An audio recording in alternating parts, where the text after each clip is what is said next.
Hi, hello everybody, welcome to my channel. My name's Amber. I'm 20 years old, I'm a student and I'm an Ostomate. So some of you may know me from my Instagram account, ambersostomy, but I've been meaning to start this series for a little while now, and I thought, what better time than the present? It's IBD Awareness Month. It's also a year since my last surgery, so I thought May would be a good one to start. So yeah, grab a cuppa, chill out. I'll try not to blab for too long because I'm not really a fan of these sort of sit down videos, but I thought I'd set the scene, tell you a bit about me before we jump into the series. So I asked on my account yesterday for any questions in particular that people wanted to know answers to.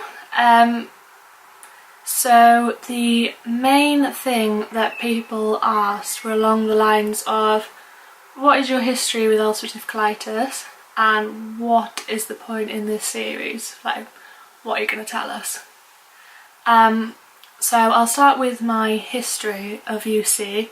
Try and keep it really short and sweet because this could go on for ages, and I'll probably do individual videos on each thing as we go along. So a brief history of me with UC is that I've suffered with symptoms for as long as I can remember. So as a child I had weird things like finger whelks, mouth ulcers, fatigue, nothing majorly outstanding to worry about until I got to about the age of 10. Things started getting a little bit worse, and they started taking investigations a little bit more seriously.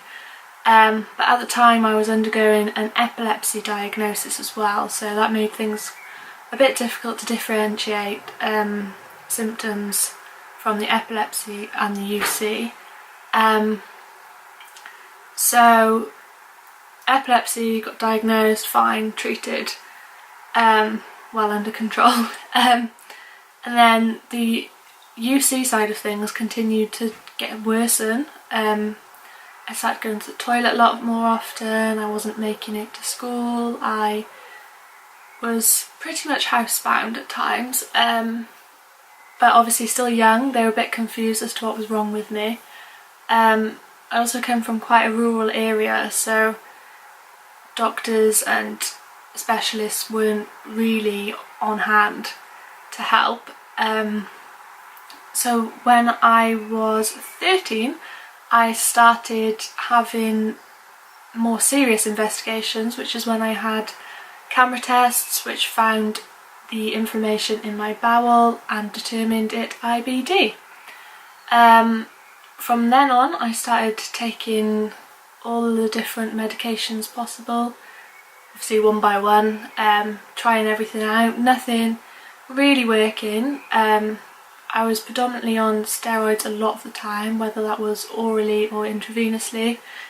And then when I was 17 I was on a family holiday abroad and ended up having a really bad flare. I was bedbound there, so I didn't really leave the hotel room, and it got so bad that I actually flew home early, leaving the rest of my family abroad.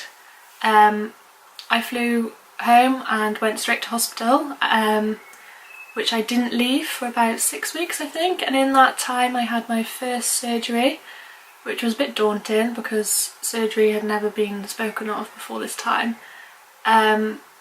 So I had my ileostomy surgery to form my temporary stoma, and then after that I obviously went through the recovery stage, missed quite a lot of school, exams, social life, etc. But you know, this didn't really bother me because I had the sight of being a bit better sort of in the near future.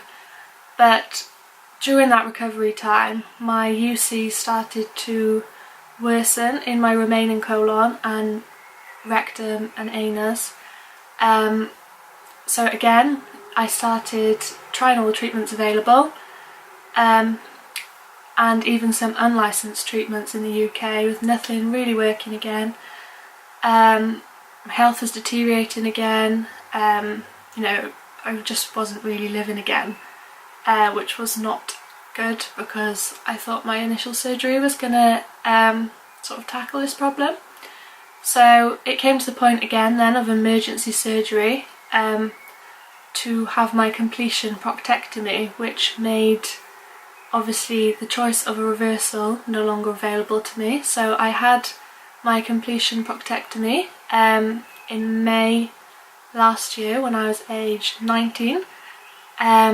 So obviously making my stoma and I permanent buddies, which honestly was not much of an issue to me because I was just looking forward to feeling well and being able to do things. I was obviously applying for uni at the time. I just wanted to get on with my life basically, having, you know, whether that meant having the bag as a permanent solution or not. Yeah, so the recovery from that took a little while, bit longer than expected, but I'm now here, I'm in uni, I'm living on my own for the first time, which is something, you know, I obviously prior anticipated I wouldn't be able to do. Don't take many meds at the moment. I have a few problems here and there, but generally I am a lot better, which is nice. So yeah, which leads me on to the second lot of questions, which was, why are you doing this? So I obviously am now feeling a bit better. I've got quite a lot planned in the next year, some really exciting things, both that I've already started working on and that I'm going to be starting to work on. And I'm doing quite a lot for charity too, so I've got 3 challenges this year I've set myself because I was unable to keep up with my fundraising streak last year due to my last surgery, so I'm making up for that with 3 challenges. So I'm doing the Swansea Walk It event in June because the Walk It events by Crohn's Colitis UK look just like a really good event to be part of more than anything, to meet new people, to obviously get a gang of you in one place. So yeah, I'm really looking forward to that one. The second one is that I'm climbing Snowdon. And the third which is probably my biggest challenge to be fair, is the Cardiff Half Marathon in October, which I'm doing alone.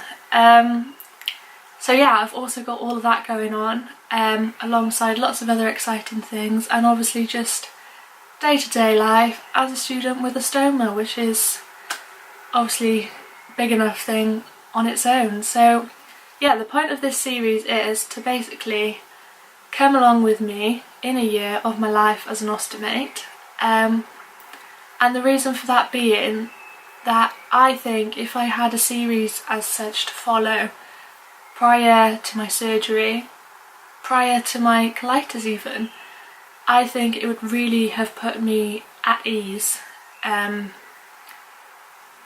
given me a lot of knowledge and just comfort, seeing that there is life post-diagnosis and also post-surgery, because I think when you're going through some of those difficult times, it's hard to see the light at the end of the tunnel, and it almost feels as if that is the end as such, and it's not. It honestly isn't. But I get it, you know, we've all been there. So yeah, hopefully it'll be a good series for anyone, spoonies, Ostomates, IBDers, chronic illness sufferers, you name it, or just anyone who's intrigued really. Yeah, so I'm really looking forward to taking you along with me over the next year or so. Obviously there's still ups and downs still, which you'll probably get to experience.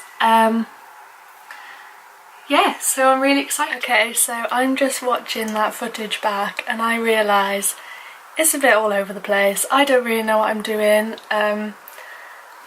I'm nervous, I'm stuttering, so yeah, bear with me through that, but I'm just going to go through a quick recap for you.